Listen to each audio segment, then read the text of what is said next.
here we are again with another video that's like this. Anytime something like this happens and I go to make a video like this, two things happen. One, I tell myself that it doesn't feel okay because I don't really have a ton of things to say, and it would be like 30 seconds, and nobody wants to watch a 30-second video unless you're watching shorts. And two, nobody will watch it. But then, without fail, one, I end up going for like 20 minutes and rambling.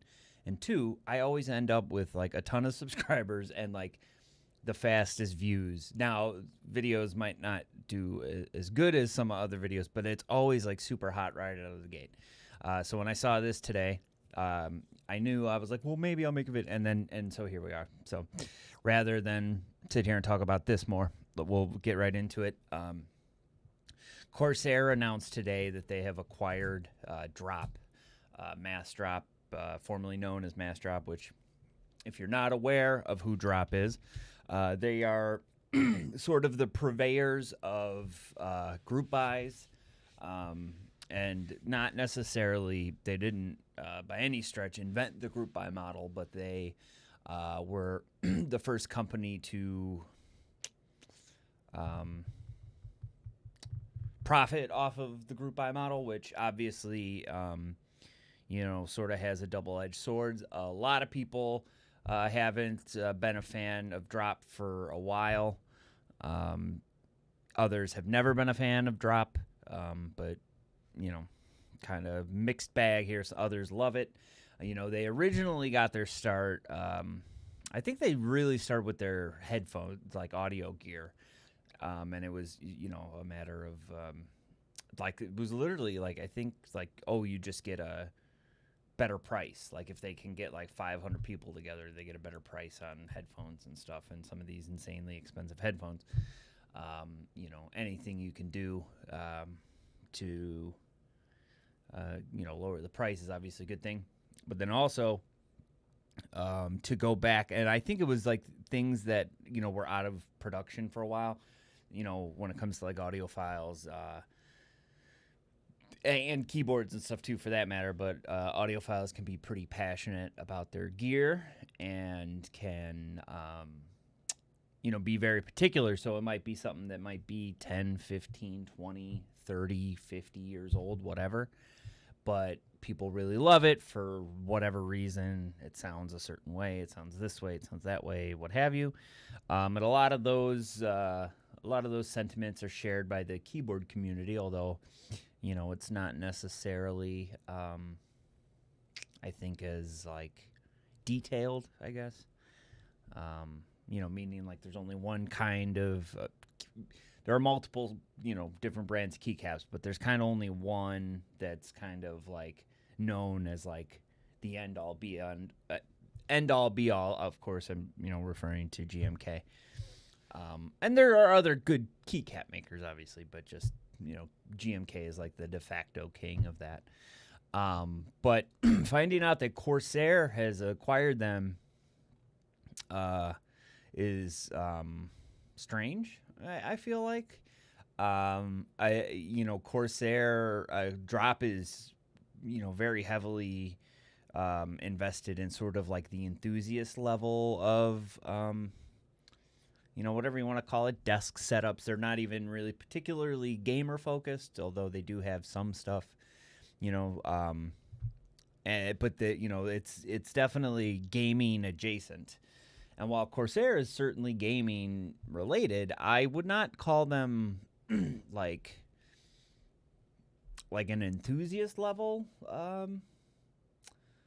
company. When it comes to like their mice and stuff, their mice are fine, I suppose, but definitely not something that I'm particularly interested in, and they don't seem particularly interested in changing what they are doing to cater to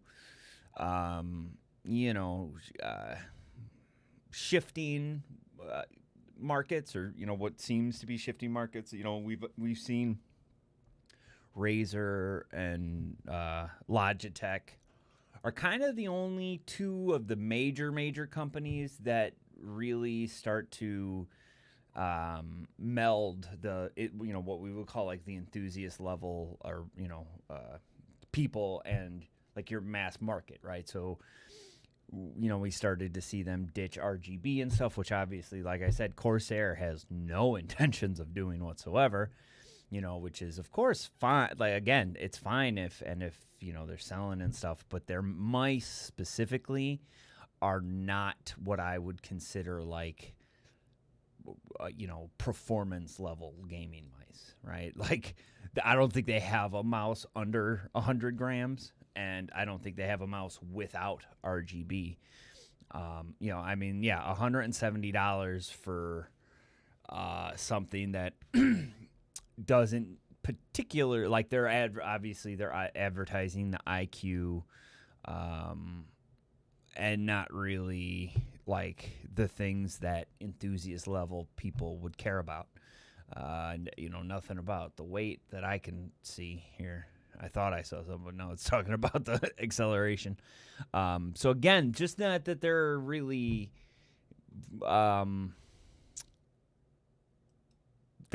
Corsair doesn't seem to care all that much about, again, like that enthusiast level of thinking. It's hard to put a name to it or a label to it, because I feel like, you like what you like, obviously, right? Like, I go for a certain aesthetic and I like custom keyboards and all this stuff and blah, blah, blah. But that doesn't mean that you have to like that. And in fact, when it comes to things like gaming, I would argue that, custom keyboards aren't necessarily good for that sort of thing. It doesn't particularly matter, but like if I were in other words, I'm not going to suggest a custom mechanical keyboard across the board, right? Like, oh no, don't buy that Razer keyboard because it's not a custom, or you can get it better because it's not a custom. No, like if you're like strictly gaming and you don't necessarily care, right? I'll absolutely suggest a Corsair keyboard to somebody. In fact, like something like the K65 Pro, if you're already in the Corsair ecosystem, is like I don't know if I'd call it a good deal. I think it's like $130. But if you like Corsair stuff, you know what I mean? Like, that's kind of how it goes. I think price kind of is irrelevant when it comes to stuff like that. Are there better keyboards? Absolutely. But some people might not want that, when you walk into a Best Buy. Like, that's, I kind of learned that doing recommendations to people. People ask me for recommendations, or like Micro Center or whatever. What do you recommend? And I would recommend them what I think is best. Whether that would be like a GMMK Pro, or they've got a whole bunch of crazy stuff at Micro Center these days. But in terms of Corsair owning drop, like, that has me, I want to say, worried, because I don't necessarily think that they mesh well, right? Like Corsair and Elgato, right? If you're not aware, Corsair owns Elgato now. That makes sense to a certain degree. Who else? Don't they? Oh, they own Scuff too. Yeah. And in fact, I asked them a question on Twitter, and I asked them, will Drop continue to have autonomy to operate on their own, or will basically Corsair be stepping in to either tell them how to run their company or tell them what products to release, that sort of thing. And Corsair did respond and say they will remain a separate brand within Corsair, similar to Elgato, Origin, and Scuff. Now, that's a vague answer, but to be fair, it's a pretty vague question, right? They're not going to break down their operating procedures when it comes to how they plan on operating Drop. But I think we've learned, or we've seen that those types of markets, while they can intersect from time to time, that sort of enthusiast level market and the like heavily gaming focused market are pretty they're two separate entities, right? Like, again, while they can like cross and you can get custom things, custom pads or mouse mats to match your keyboard, to match your setup, to match your desk, da da da da da da. Gaming companies like Corsair or SteelSeries or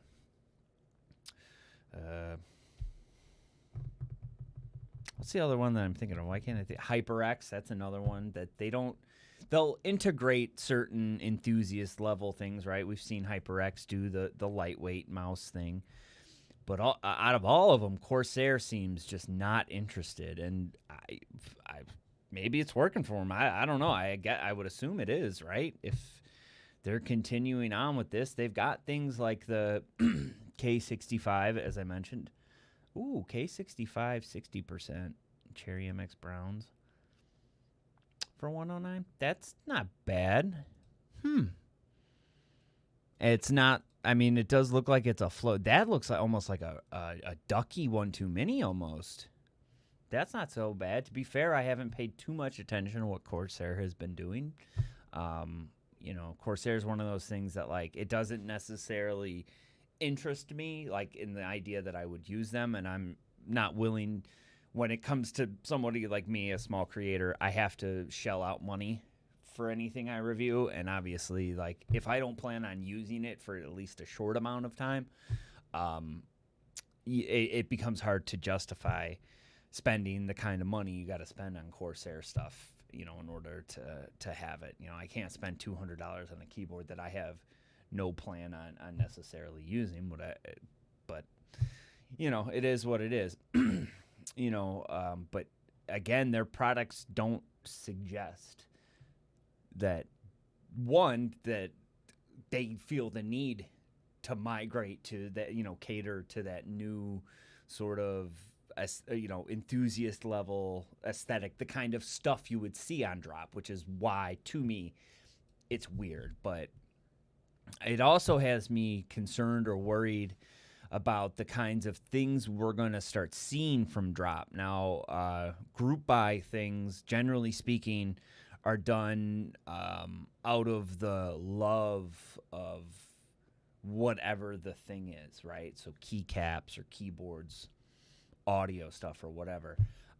Most of the time when a person is running a group buy, they make very little, if any. It's usually, number one, it's not to make money. The intention is not to make money. The intention is to get the thing made, because if you were to try to order a single unit of whatever the thing is, you couldn't do that. That's where the necessity of group buys came from.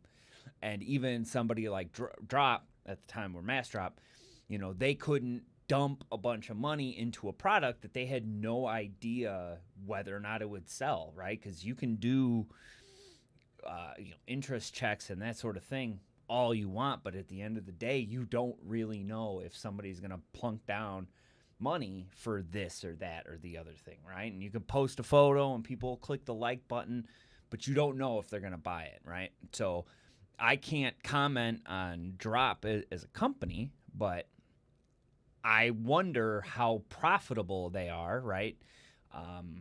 I'm assuming they are, but then again, that sort of stuff starts to defeat the purpose, right? A group buy, you run a group buy so that, one, people can get the thing that they want. Usually keycaps, because that's the group buy model that I'm most familiar with, but same thing with audio equipment. Again, company's not going to build a set of headphones for one person, right?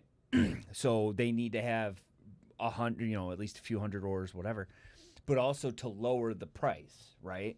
So, generally speaking, a set of GMK keycaps through a group buy is usually, depending on how many are ordered and stuff, but it's usually about $125, right? Now, there are plenty of companies who have started to spring up, like Novel Keys and that sort of thing. And while they do make a profit off of this stuff, right, you start to see things like change really fast, right?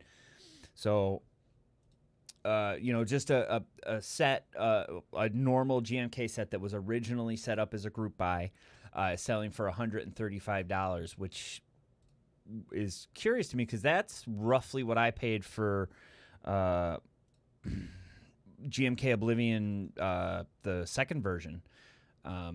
So I don't know the kind of money that Novel Keys is making on a set like this, because they're ordering. Sometimes they order extras. Sometimes, people cancel, whatever. So, again, a company like Novel Keys is a relatively small company, from what I know. And they're obviously there to make a profit. They have staff, that they have to pay. They got to keep the lights on, that sort of thing. So they're obviously in it to make money. But I can also tell you that every single one of the people that work there are passionate about what they're doing.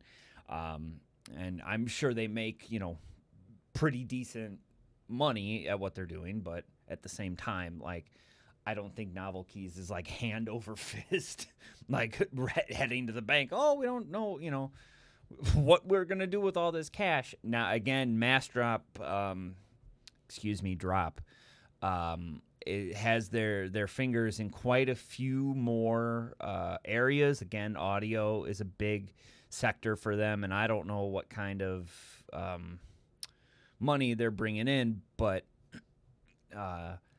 obviously Corsair, must have done their due diligence and seen potential there, but obviously for the community is kind of where that starts to drive questions.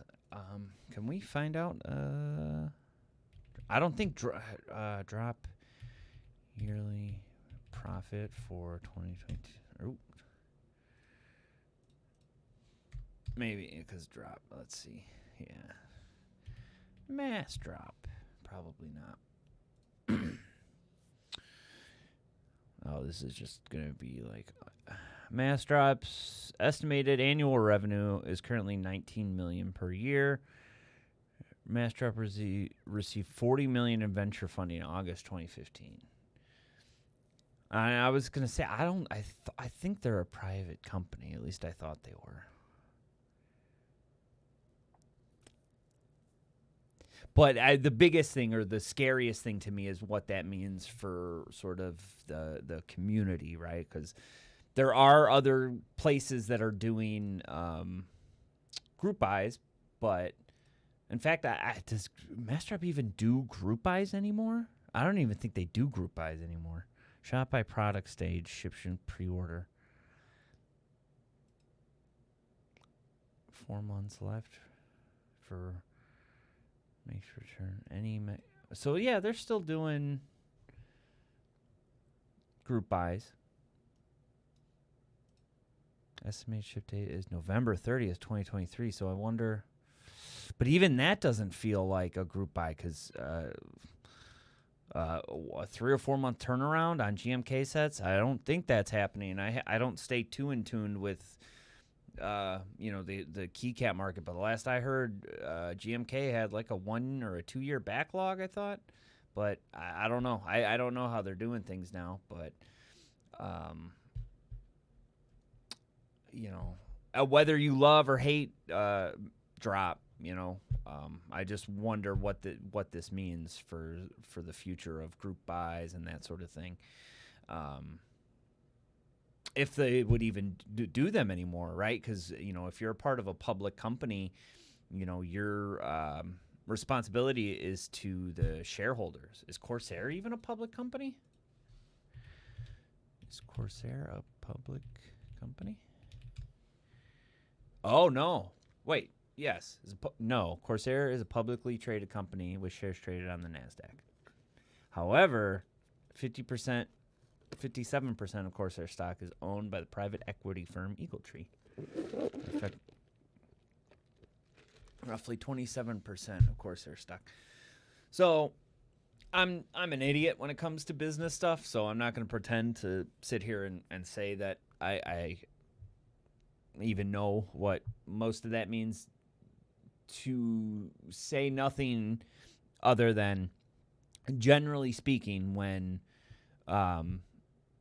bigger companies like that start to meddle with, sort of smaller, sort of niche markets, it usually ends poorly, right?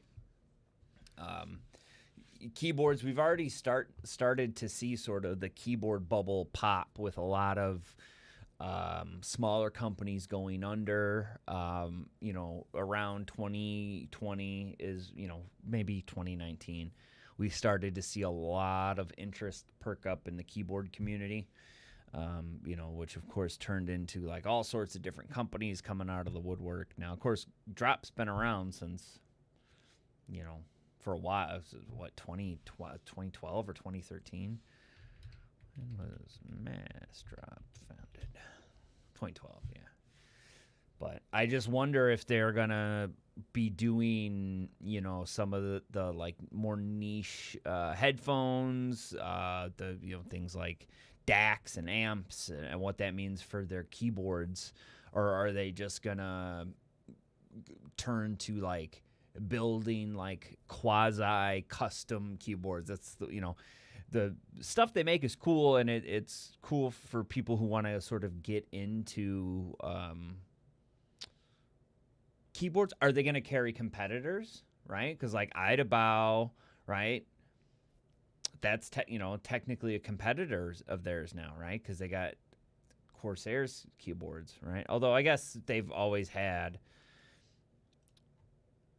technically speaking, because Drop has their own keyboards too, so that doesn't really matter. But when it comes to like the people who are trying to maximize profits, that might matter. You know what I mean? Like, again, that sort of stuff is kind of over my head. I just can't help but feel like this seems like maybe it's not good. You know what I mean? But I guess time will tell, and we'll see.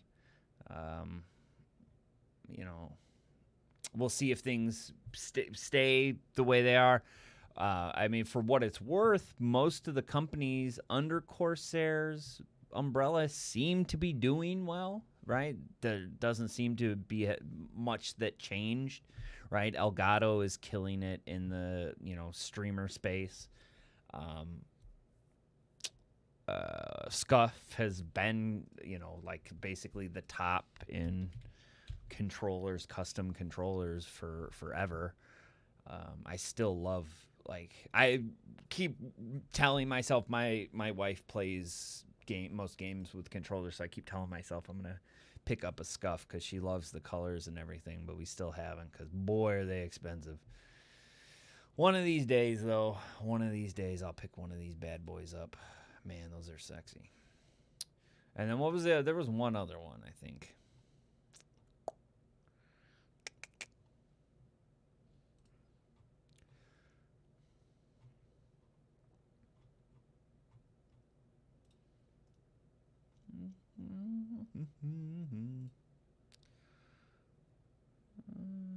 Oh god. Oh, Origin. And and I think Origin, they're a PC builder. They've been doing pretty good too. As for PC. Anybody that might watch Linus Tech Tips PC Shopper, Mystery PC Shopper. I think Origin was one of the ones that did like the best out of all of them. So props to them. I know I know Corsair's water cooling stuff, has been killing it for a while. So, I mean, all signs point to a great partnership. It's just one of those things that whenever bigger companies get, start meddling in these like smaller, like enthusiastic style small businesses, things tend to not go so well. But only time will tell. I know a lot of people have not been the biggest fan of Drop for whatever reason, saying that they're not the same that they used to be, blah, blah, blah. I haven't bought anything from Drop in a long time. The last thing I got from them was...